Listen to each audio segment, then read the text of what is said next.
Bonjour tout le monde, j'espère que vous allez bien. Alors aujourd'hui on se retrouve pour une nouvelle vidéo sur le thème des déterminismes sociaux. Alors, attention, je vous arrête tout de suite, je ne suis pas un sociologue, loin de là. J'ai jamais fait des études de sociologie. J'ai eu genre 3 cours quand j'étais encore à Sciences Po. Mais je suis resté 1 mois à Sciences Po, donc bon. Voilà quoi. Mais j'aime bien des fois écouter quelques petits sujets en la matière, écouter des petits podcasts, des trucs par-ci par-là. Et voilà, j'aime bien en fait relier ça à mes aspirations puis à ce que je raconte pour donner un peu de crédit. Donc en fait, je voulais parler du fait que j'ai grave un état d'esprit optimiste, un peu tout le temps, et ce depuis toujours, malgré le fait que je ne pense pas être irréaliste, genre être déconnecté de la réalité totalement dans mes aspirations, dans mes buts et dans ce que je raconte. Donc j'ai décidé d'appeler la vidéo « Comment rester optimiste dans un monde déterminé ». Alors ça a l'air hyper théorique dit comme ça, mais ne vous inquiétez pas, ça ne l'est pas du tout. Alors, d'abord pour comprendre ce dont je vais vous parler, je pense que c'est important d'avoir un petit background. Alors, qu'est-ce que c'est un monde déterminé? Qu'est-ce que je veux dire par là? Alors par là, je vais parler des déterminismes sociaux. Alors si je veux donner une origine à tout ça, je vais devoir parler de Émile Durkheim. Je sais pas comment ça se prononce, Émile Durkheim, je sais pas. Bref, qui en 1895 drop les règles de la méthode sociologique. Donc voilà, il est considéré comme le père de la sociologie en France, mais ça, on s'en fiche un petit peu. Donc il a contribué au fait de faire de la sociologie une science. Donc c'est pour ça qu'aujourd'hui, vous pouvez utiliser des études sociologiques pour donner du crédit à ce que vous racontez et pas juste faire passer ça pour, voilà quoi, un truc comme ça dans le vent. Alors, donc, est un fait social une manière d'agir, de penser et de sentir extérieure à l'individu, qui sont doués d'un pouvoir de coercition en vertu duquel ils s'imposent à lui. Donc en gros, si j'ai bien compris, la coercition, ça veut dire que si tu le fais pas, t'as une sanction quoi. Et la peur de la sanction, elle fait que tu y adhères. Si c'est pas ça, je m'en excuse, mais c'est ce que j'ai compris quoi. Effet social, toute manière de faire, figée ou non, susceptible d'exercer une contrainte extérieure ou bien encore, qui est générale dans le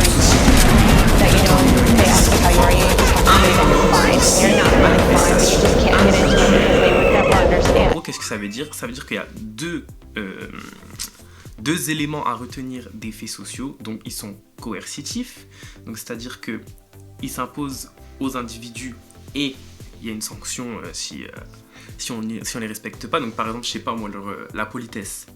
Voilà, on est poli avant tout parce que on sait que si on est impoli, on s'expose à des sanctions sociétales. C'est-à-dire par exemple, quelqu'un il arrive, vous dit même pas s'il vous plaît, comme ça il est mal poli, vous avez pas envie de l'aider. Bon bref, c'est un exemple de merde, mais vous avez capté la DA.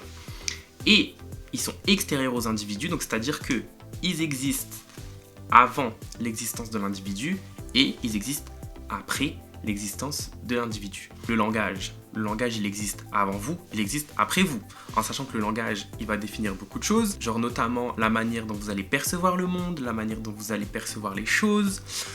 Donc, voilà, vous avez capté. En gros, il y a plein de forces qui nous sont extérieures et qui s'imposent à nous, qui font de nous ce qu'on est en partie. Ou genre qui vont faire qu'on prend tel choix par rapport à un autre, qu'on fait ci par rapport à ça, voilà. Genre des exemples concrets, par exemple, si on a toujours envie d'acheter, genre je vais vous donner un petit exemple, là c'était les soldes récemment, alors moi qu'est-ce que je me suis dit? Mais j'ai trop envie de faire les soldes, il me faut des vêtements, il me faut ci, il me faut ça, alors que, est-ce qu'il me les faut? Non, il me les faut pas du tout. Genre j'ai assez de vêtements pour m'habiller pendant des années, donc techniquement je n'en ai pas besoin. Mais pourquoi j'en ai envie? Parce que moi j'ai envie d'être comme les célébrités par-ci par-là, j'ai envie d'être stylé, j'ai envie d'avoir mon esthétique, j'ai envie d'être ci, j'ai envie d'être ça. Enfin bref, vous voyez? Mais tout ça, c'est pas genre une volonté qui émane de moi. Genre si j'avais jamais entendu parler genre des esthétiques, si j'avais jamais entendu parler de, j'en sais rien moi, des sapes, si j'avais jamais vu tel acteur ou tel acteur, j'en aurais rien eu à faire d'avoir plus de vêtements. Voilà, si j'avais pas tous les trucs de marketing autour de moi, genre par exemple TikTok ou tout ça, genre qui me pousse à acheter et à toujours plus consommer, j'aurais pas envie autant de consommer, genre j'aurais pas envie de consommer comme j'ai envie de consommer aujourd'hui. Vous avez capté. Donc voilà. Et il faut savoir aussi que les faits sociaux, ils sont pas forcément explicites, genre vous en avez pas forcément conscience, parce qu'il peut y avoir une intériorisation des faits sociaux. On ne se rend parfois et souvent pas compte qu'une grande partie de nos pensées sont déterminées par la société. Par exemple, je sais pas, moi si je prends genre les dynamiques de genre, en principe, genre je vais pas trop avoir envie de mettre une jupe. Pourquoi ? Parce que j'ai intériorisé en moi genre le fait que jupe égale féminin égale pas masculin est égal pour moi 1-1. Stop. Alors, petite précision, je pense que vous avez capté, mais juste au cas où, mon propos, ce n'est absolument pas les hommes ne peuvent pas mettre de jupe. Non, non, non. Non, j'ai juste utilisé cet exemple pour illustrer le fait qu'il y a des faits sociaux qu'on a intériorisés, donc c'est-à-dire qu'on ne s'en rend même plus compte qu'ils s'exercent sur nous. Donc notamment, je trouve que l'exemple le plus parlant, c'est les dynamiques de genre, parce que c'est des choses qu'on nous inculque vraiment depuis qu'on est tout petit, genre vraiment depuis qu'on est tout petit dans notre éducation, tout ça. Et c'est des choses qui sont tellement ancrées quelque part que on se rend même plus compte qu'elles s'exercent sur nous. Vous voyez, genre voilà, c'est tout. Bisous. Tout ça pour vous dire que, en gros, ce qu'il faut que vous reteniez, c'est qu'il y a des forces qui agissent sur vous et qui vont définir vos manières de penser, vos manières de faire, vos manières d'agir. Mais il y a également des forces qui vont vous empêcher d'atteindre vos objectifs et qui vont vous maintenir là où vous êtes. Et ces forces-là, on les appelle les déterminismes. Alors vous m'excuserez, j'ai pas fait genre d'innombrables recherches, j'ai pas lu le livre de Durkheim, hein, j'ai juste écouté des podcasts, je vous mens pas, j'ai regardé un peu genre des résumés du livre. De toute façon, je vous mettrai les sources que j'ai utilisées en barre d'infos, mais voilà quoi. J'ai pas fait des recherches plus poussées que ça non plus, mais voilà. Tout ça pour vous dire, il y a aussi des déterminismes, donc des choses qui s'exercent sur vous et qui vous empêchent de changer de statut ou d'évoluer dans votre statut, enfin voilà quoi.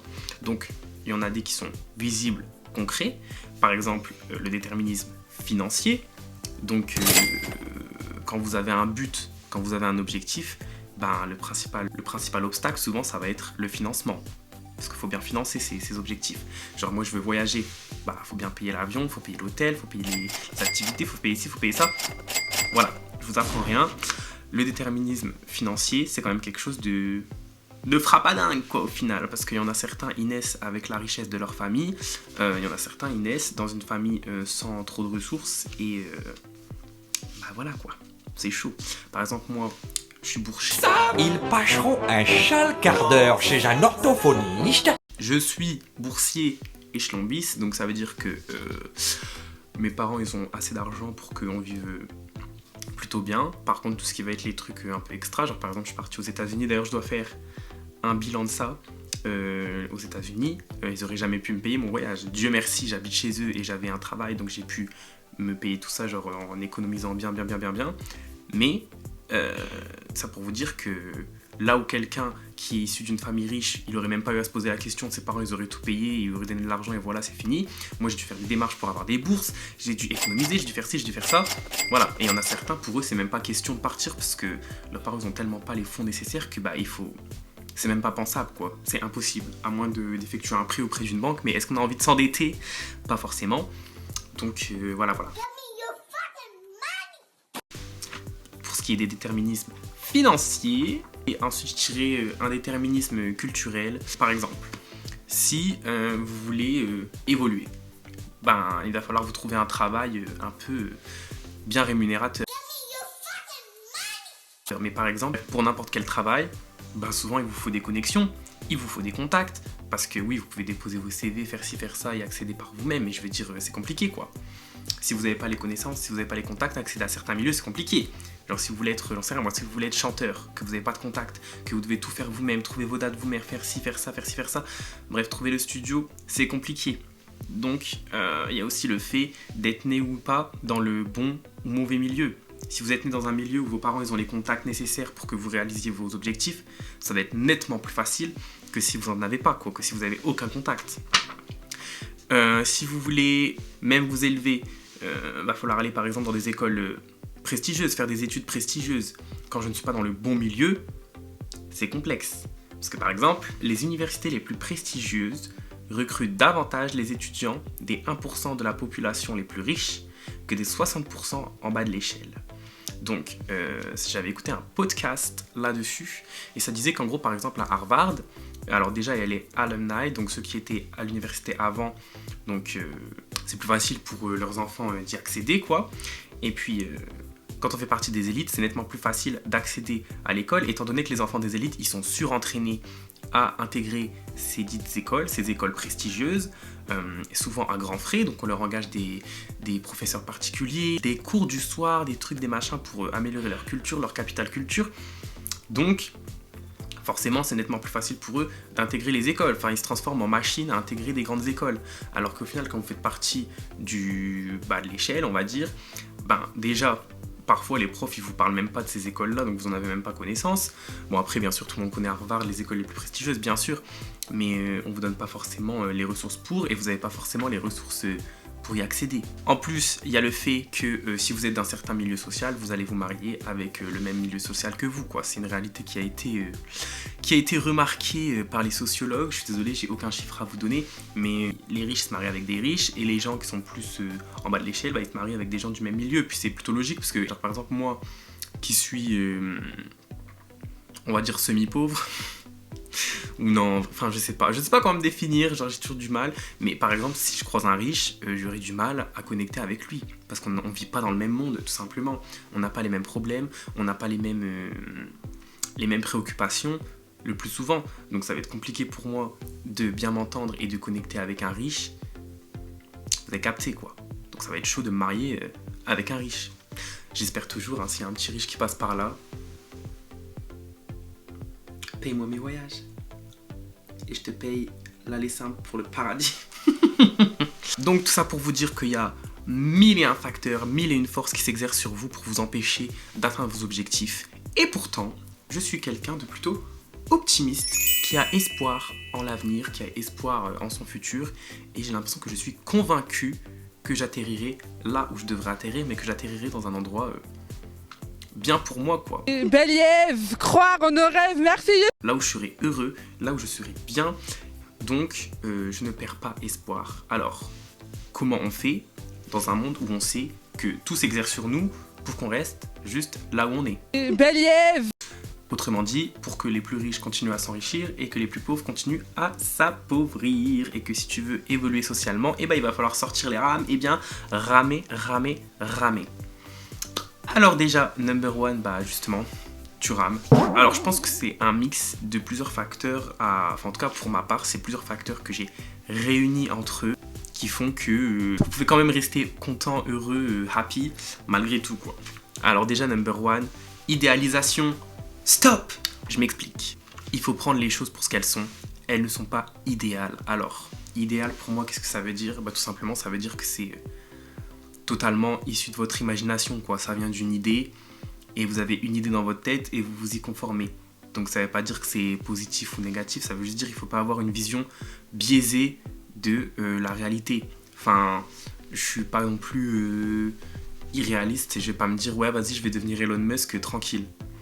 C'est une possibilité, enfin, la probabilité, elle existe, elle est faible, elle est tellement faible que, voilà, quoi, je place pas tous mes espoirs là-dessus. Ok? Ou bien alors même le fait juste de devenir millionnaire. Je sais très bien que la possibilité, elle est très faible. Surtout au vu des études que je suis en train de faire pour l'instant. Donc je vais pas non plus placer tous mes espoirs là-dedans. Il faut arrêter d'idéaliser la vie et de se dire oui, je vais atteindre le top, c'est sûr, je serai number one. Non, c'est pas sûr. C'est une possibilité, c'est pas sûr. Une possibilité très faible, voilà, ce n'est pas sûr. Il faut garder ça à l'esprit. Il faut aussi, je pense, un peu tuer un petit peu son ego. Donc c'est-à-dire se dire je ne suis pas une exception, je ne suis pas spécial, je ne suis pas Superman, je ne suis pas, j'en sais rien, moi je ne suis pas le Messie, et c'est très bien comme ça. Je pense qu'il faut aussi arrêter peut-être d'idéaliser la vie et se dire je suis ordinaire, une vie ordinaire, c'est très bien. Genre quand j'essaie de réfléchir à ce dont j'ai besoin le plus, je me dis ce dont j'ai besoin le plus psychologiquement, c'est d'être aimé et me sentir aimé. de ne pas me sentir seul. Et financièrement, d'avoir de quoi me nourrir et me faire des petits plaisirs de temps en temps, quoi. Et me soigner si j'ai une maladie, voilà, quoi. J'aimerais bien aussi pouvoir mettre bien mes proches, mais pour faire ça, j'ai pas besoin d'être millionnaire, j'ai pas besoin d'être milliardaire, voilà, quoi. Une vie ordinaire, c'est très bien. Genre, moi, j'ai des goals de faire ci, faire ça, genre... Enfin, j'ai des versions, on va dire, idéalisées de ma vie plus tard, où genre, j'ai ci, j'ai ça. Si j'ai pas ça, c'est pas grave.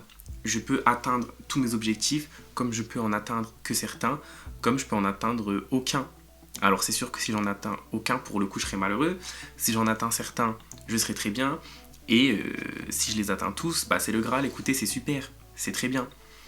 Mais c'est bien aussi d'avoir une vie normale. Je sais que dans la vie, je vais être déçu.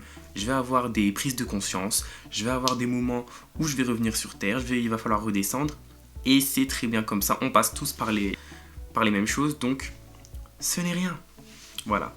Parce que si vous pensez en disant, ouais, moi je suis trop spécial, mais de toute façon, moi je défie les stats, ok, moi je vais arriver là-bas, là, je vais arriver number one au top, ben forcément que vous allez être désabusé, et que vous allez être trop deg, et que vous allez finir en dépression, enfin, et que vous allez finir hyper triste à la fin.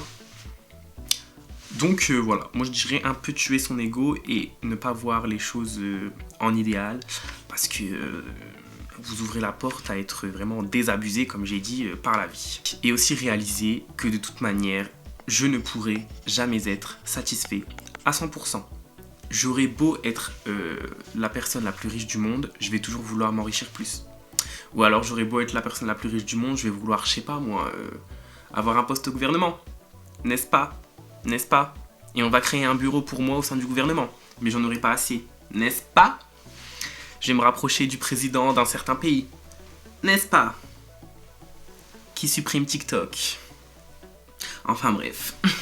Peu importe où je suis, j'aurais beau être au sommet, je ne serai jamais satisfait. Ça, je pense que c'est impropre de l'être humain, de ne jamais être satisfait. Donc toujours garder ça à l'esprit. Donc ne vous inquiétez pas. Si vous n'êtes pas satisfait par votre situation, dites-vous, même si vous étiez là où vous vouliez être, même si vous étiez Beyoncé, vous ne seriez pas satisfait à 100%. Donc ne vous inquiétez pas. Essayez d'évoluer constamment, oui, mais gardez aussi en tête que c'est normal. Et c'est ok de ne pas être satisfait, qu'on ne le sera jamais, et que c'est pas pour ça qu'il faut que vous soyez malheureux, truc bidule chouette. Ensuite, il y a aussi ce fait que je trouve plutôt important. Donc dans un monde rempli de déterminisme, il y a deux choix qui s'offrent à moi. Alors choix numéro 1, je capitule. Voilà. Choix numéro 1, je capitule, j'abandonne et je fais rien. Et effectivement, je me mets au RSA, j'en sais rien. Enfin bref, je fais un truc. Je sais pas ce que je fais, mais voilà. J'essaye pas d'évoluer, je me dis bah de toute façon à quoi bon, ça sert à rien, et je me renferme dans ma bulle et voilà. Alors sachez que ça je l'ai fait pendant 1 an. Justement après que je sois parti de Sciences Po, je n'ai jamais été aussi malheureux de ma vie qu'au moment où je n'ai rien fait et où j'ai capitulé. Je me disais mais de toute façon ça sert à rien, vas-y autant abandonner. Alors je me sentais malheureux parce que déjà number one, on vit dans un monde où si tu fais rien, mais ça va être chaud pour toi dans la vie, parce que le problème c'est que tu fais que entretenir tes peurs, tes angoisses et tes trucs, et du coup bah tu te renfermes et tu ne fais rien.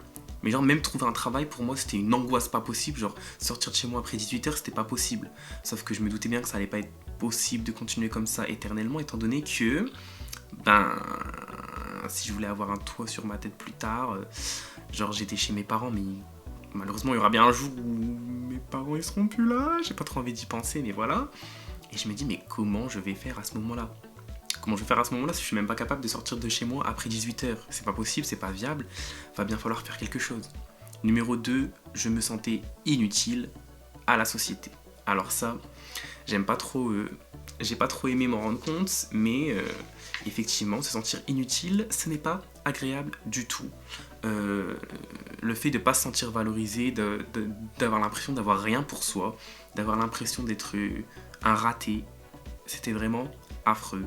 J'ai pas aimé ça du tout, donc je me suis dit bon bah voilà quoi, va bien falloir se relever, va bien falloir faire quelque chose.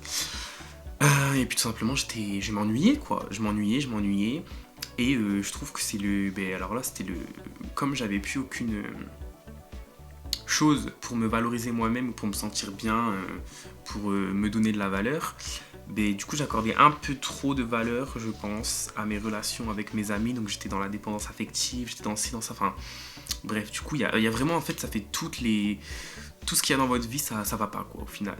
Donc, personnellement, je ne recommande pas le fait de capituler. Après, franchement, je ne peux pas contrôler la vie de qui que ce soit. Donc, si quelqu'un décide d'abandonner, de capituler, bah, c'est triste. Je ne peux que vous offrir une oreille attentive pour vous aider et vous souhaiter le plus grand courage. Mais je recommande pas. Et choix numéro 2, j'essaye quand même, voilà. Je peux pas être rassuré du résultat, je peux pas être rassuré du fait que je vais vraiment réussir à évoluer, que je vais vraiment réussir à effectuer tous mes objectifs, mais je peux essayer. Et ma vie, même là actuellement, ma vie elle est incertaine, hein. Genre je suis étudiant, je sais pas ce que je vais faire en master, je sais pas là dans quelques mois je sais pas où je serai, je sais pas ce que je vais faire plus tard, enfin bref, je ne sais rien du tout, mais quand je réfléchis, en vrai, si j'essaie de me remettre dans le moment présent, ma vie, elle est pas si affreuse, quoi. Elle est loin d'être si affreuse. Genre, j'ai un toit sur la tête, j'ai une chambre, j'ai un super lit de place que j'adore, dans lequel je dors super bien. J'ai des amis que j'adore, j'ai des projets en tête quand même, donc j'ai des drivers pour me motiver, j'ai un travail étudiant, j'ai mes études, j'ai pas rien. Voilà. Je n'ai pas rien, j'ai de quoi quand même me faire des petits plaisirs, aller prendre un petit café avec mes amis de temps en temps. Ma vie, elle est loin d'être affreuse, ma vie est même super. J'ai un chat, j'ai mes 2 parents avec moi, on s'entend bien, avec nos hauts et nos bas, on s'entend bien. J'ai un frère, on s'entend bien. Donc, je n'ai pas rien, déjà, donc c'est super.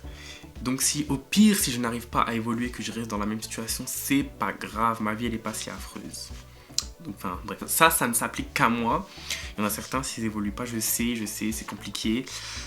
Mais voilà, je pense que c'est quand même important de se rendre compte de ce qu'on a actuellement et que ça pourrait être pire. Même si je n'aime pas les gens qui forcent les autres à relativiser. Je ne vous force pas à relativiser, mais je vous invite à le faire. Ensuite, il y a aussi effectivement, genre, il y a quand même des choses qui vous permettent d'avoir espoir, quoi. L'ascenseur social, par exemple. C'est toujours possible. Peut-être, qui sait, que je serai une exception. Une des exceptions qui confirme la règle. Pourquoi pas? On sait jamais. Il faut toujours essayer. On sait jamais. Au pire, je le suis pas, c'est pas grave, je ne ferai pas tout un fromage, mais peut-être que je le suis. Et il faut checker, sinon je ne saurai jamais. Ensuite, pareil, l'ascenseur social, ouais, il est toujours possible. C'est possible. C'est pas... la stat, elle est pas incroyable, mais c'est toujours possible. Donc je peux quand même essayer. Et pareil, qu'en est-il de mes ambitions? Donc, pourtant, malgré tout ça, j'ai quand même des ambitions. J'ai quand même des ambitions parce que je sais que je n'ai pas rien pour moi. Je sais que j'ai des ressources. C'est aussi, j'imagine, une question de confiance en soi un petit peu. Genre, je sais que j'ai des capacités et que j'ai déjà réussi à accomplir largement plus que ce que je pensais pouvoir être capable d'accomplir. Forcément, après, si j'écoute les discours en mode ouais, déterminisme, truc machin, ça tu peux pas, enfin bref, je fais plus rien. Je fais plus rien dans ma vie. Il faut bien essayer, comme j'ai dit, et j'ai le droit. Il est permis de rêver, il est permis d'avoir des ambitions. Vous avez le droit d'avoir telle aspiration, même si vous venez de tel milieu, de tel endroit. Essayez. Qu'est-ce que vous perdez à essayer? Au pire, vous vous tapez la honte pendant 30 secondes, ce n'est pas grave. Moi, je me suis tapé la honte, hein. J'ai déjà fait un concours de chant alors que j'avais aucune technique vocale. Je me suis tapé la honte, j'ai trop mal chanté. Ils ont écrit dans le journal, dans le journal de ma ville, ouais, Cyril ne s'est pas qualifié en finale. Je me suis tapé la honte. C'est pas grave. Est-ce que je suis mort? Non. Je suis même retourné sur scène et tout, donc j'ai pas été tant traumatisé que ça, apparemment. Voilà. Je me suis déjà tapé la honte à plusieurs reprises, ce n'est rien. J'ai essayé, au moins. Ensuite, qu'est-ce que j'ai écrit? Ah oui, mais j'ai des ambitions qui sont également mesurées. Donc, je me dis pas, c'est sûr, je vais les atteindre. Non, je sais qu'il y a un moment où je les atteins pas. C'est tout. Je les poursuis. Je me laisse vivre les déceptions, etc. Mais je me rappelle que ce n'est pas la fin. Je poursuis mes ambitions. Je me laisse vivre les déceptions, tout ça, genre forcément. Quand j'ai une déception, je fais pas style non, la vie est belle. Non, je la vis, je la ressens. Je ressens la déception, voilà, je la laisse couler.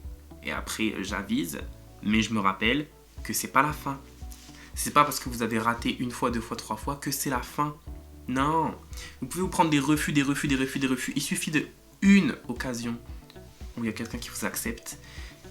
Et là, ça va changer le cours de votre vie.